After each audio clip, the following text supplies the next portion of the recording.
So I've been working on this Bargue for roughly a little over an hour, and I was going through plotting the points, and I was thinking about curves as a series of straight lines. And once you guys get a schema down, so we have a skeletal structure of the height and the width and accurate proportions, what I want you guys to do is make your line better. So what I mean by that, for example, like the side of the hand, I treated this as a straight line. But when I look at it in reality, there's a little bit of a curve and little bumps that are happening. So I'm going to go to my drawing and I'm going to basically make that line a little bit more curvy. Or another example, from here to here, I created a straight line. And in my drawing, I want to do the exact same thing, that there's a little bit of a dip. I put a little reference point. Oh, there goes the bell. I put a reference point, how far I need to dip. Let me zoom up so you guys can see that better. I put a point how far I need to dip so I can come in here, and I'm basically making my line better, that it has that more organic feel as I'm drawing than that very rigid feel working with the schema. Let's see. Now I can just erase that line that I had, or even the curve of the side of the hand. Right now I have it very rigid as a series of straight lines in this section right here. And now I'm going to come in, so basically get it to that curve that it actually is. The other thing I want you guys to think about as you're making these lines is, how does the line quality change when you're looking at these? So for example, I have a fairly heavy line that starts here and then it really lightens up and it becomes a breath almost, where it's really thin, then it gets heavy and thick again, really light here, a little darker, etc. So I want to emulate or mimic that same line quality that's happening. So maybe I need to lighten this line just a little bit. I can use my pink pearl eraser to do that, or I can use this kneaded gray eraser that you guys should have in here, where I just tap it, lift it up, etc. Okay, and maybe I want to darken this line just a little bit more. Let that line journey, let it lighten and darken. It's not consistent and boring and the same throughout the entire drawing. Oh, let me zoom out. So maybe I'll go back to this view here. Okay. The other thing, once you get the schema down, you guys can start looking at your shadow shapes and your light shapes as you're going along. And one way I like to think of this is, you want to squint your eyes or blur your eyes, if you will. And when I look at this drawing, I can see that there's a shadow shape right here. There's my shadow where it starts here. This whole section's a shadow shape. Or I have this section that's a whole shadow shape.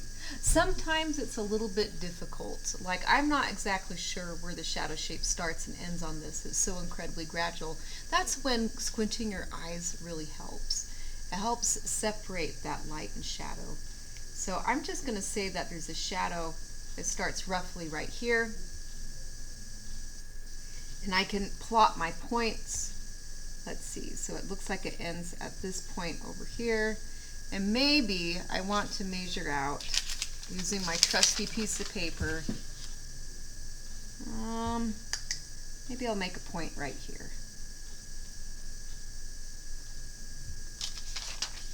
Compare it to my drawing. What is that? Let's see, I erased a little bit of my vertical line. What is the relationship between the horizontal and vertical on this? Now I can kind of sort of eyeball it. So there's my shadow shape here. Let's see, and I'm going to find a point right here.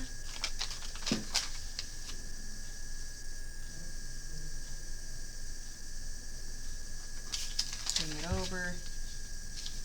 Uh-oh, I lost track. There we go. Okay.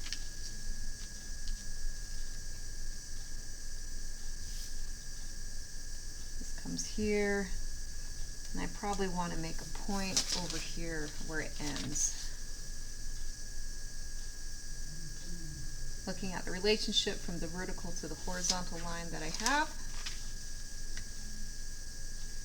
Coming down over here. Da-da-da. Ooh, I did a good job. Okay. So I'm thinking about those shadows as a shape. And what I'm going to start doing, and you want to pay attention how dark the shadow is or how light the shadow is. Let's see. Now I can start shading it. How you guys shade it is completely up to you. I'm not going to be,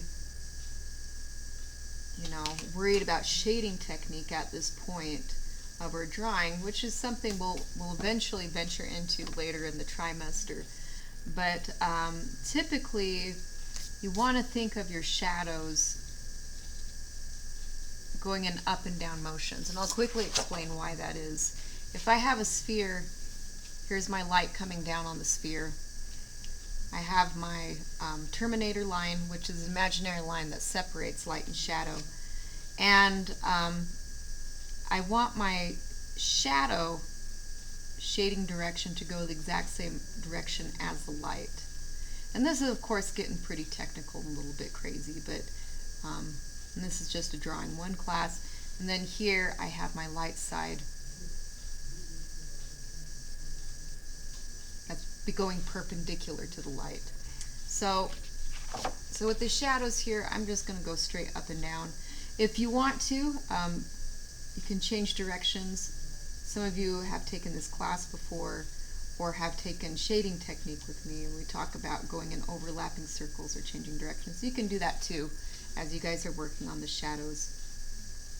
So now that I got some shadow shapes, I'm going to work on this a little bit longer, and I'm going to continue rounding out my lines, particularly in the fingers. It's kind of crazy, and I'm going to continue putting in the shadow shapes. So, all right.